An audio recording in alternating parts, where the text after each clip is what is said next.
Bonjour Max, avant un match super important.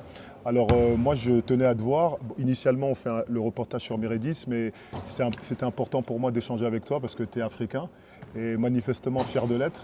Euh, et donc moi je voulais discuter avec toi par rapport à toi, ton sentiment par rapport au basket africain. On sait que l'évolution plutôt du basket africain, on sait que maintenant il y a la NBA Africa League. Comment toi tu suis cette évolution depuis que tu as été joueur et maintenant entraîneur? Comment tu vois ça, cette évolution? Non, mais déjà, mon histoire avec le basket africain, avec l'Afrique, avec le basket africain, bon, déjà, il faut savoir que j'ai évolué avec l'équipe de la République centrafricaine en tant que joueur et en tant que coach, que je ne suis plus actuellement, mais j'ai officié dans les deux registres. Donc, j'étais joueur sur mes dernières années de carrière et à la suite de ça, j'ai été coach. C'est coach, donc j'ai fait un afro-basket au Rwanda. Comment? Ce qui est bien, c'est que moi j'ai pu voir plus ou moins en 10 ans comment il a évolué le basket. Je te parle en termes de jeu et d'organisation. Parce que c'est vrai, quand je suis arrivé sur les premiers afro-basket, c'était compliqué en 2010.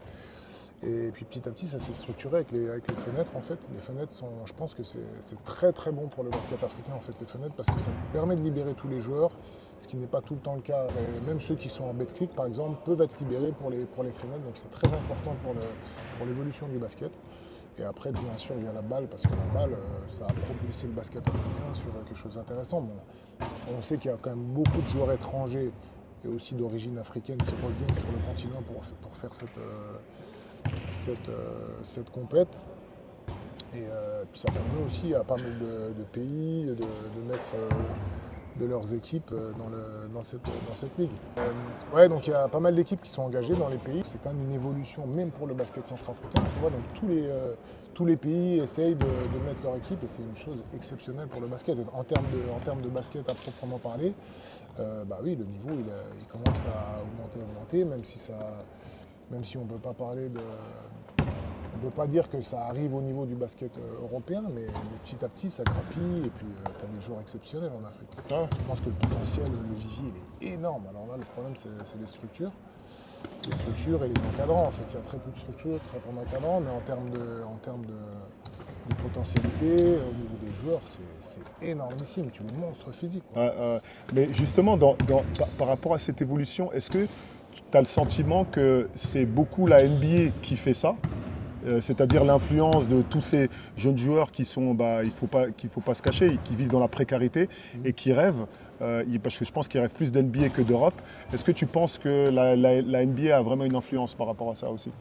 Mais après, attention, la NBA, c'est pas que les joueurs africains qui en rêvent, c'est tout le monde entier qui rêve d'aller en NBA. Donc il n'y a pas de souci à ce que les Africains rêvent d'aller en NBA.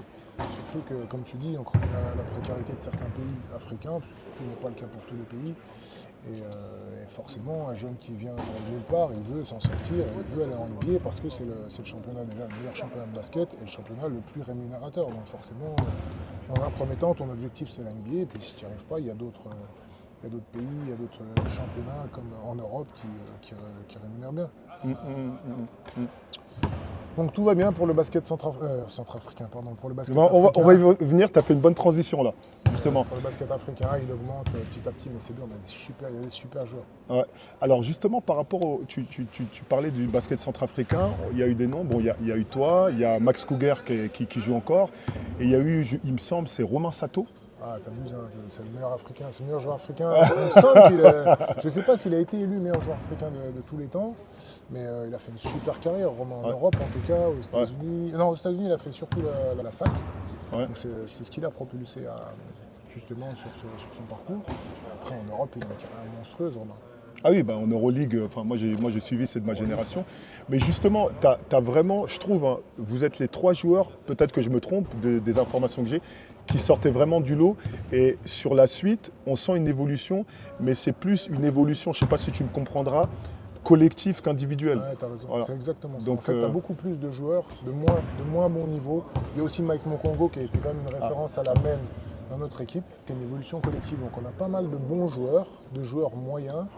Tu as quand même des joueurs qui viennent de Betclic, enfin non, tu en as un, après tu as quelques joueurs de Pro B, ça va de mieux en mieux, mais il y en a plus de moins bon niveau, si tu veux. Mais tu peux avoir des joueurs de bon niveau, tu vois. Après, notre physique fait que n'est pas le Sénégal, on n'a pas de mecs à 2,40 m. C'est des profils, ouais. Tu vois, c'est des profils petits, c'est des arrières, mais des arrières, le problème c'est que tu en as partout, tu vois. Des arrières, des ailiers. Maintenant, il faut des grands, tu vois. Ouais. J'aurais encore 2 dernières questions.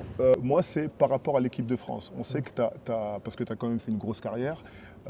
Après, c'est toujours des histoires de génération. Je ne sais pas si tout le monde te connaît, mais tu as quand même fait une grosse carrière. Et je me suis toujours posé la question, la fenêtre équipe de France s'est jamais présentée à toi? Il n'y a jamais eu de... Un petit peu, mais après j'ai été bloqué parce qu'il y a des mecs qui étaient plus forts que moi, il ne faut pas se mentir. Je suis tombé sur la génération qui est plus jeune que moi, de 2-3 ans. Diao, Pietrus et forcément, c'est un peu complexe avec les générations précédentes. J'ai eu l'opportunité, je n'ai pas forcément saisi. Et c'était un choix personnel? Ouais, je pense que ça a été plus que de ce que tu... Inconsciemment, je pense que c'est personnel parce que je ne me suis pas donné les moyens pour me dire je vais les reverser ces gars-là. En fait. Alors que ça aurait pu être une concurrence très très saine, tu vois, mais je pense que je me suis un peu bloqué par rapport à ça. Ouais.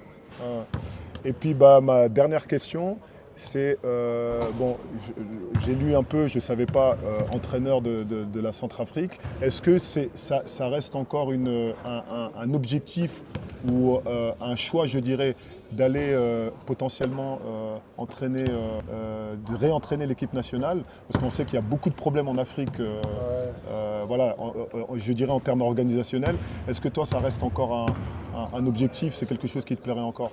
L'objectif, je ne sais pas. Après, c'est vrai qu'il faut que ça se structure un peu parce que c'est compliqué quand tu viens du milieu pro en Europe et que tu arrives sur un milieu pro en Afrique. Ouais, tu réfléchis, tu réfléchis parce que c'est pas très bien organisé. Alors c'est vrai, tu as des bons joueurs, mais c'est quand même moyen au niveau de l'orga. Donc c'est une question qui se pose. Non, ça peut être un objectif. T'es pas fermé? Je suis pas fermé. Okay. Jamais. Ok Max, merci beaucoup pour ton temps et puis regardez le match. Regarde ça, avec plaisir, à bientôt en tout cas. Ciao. Ciao.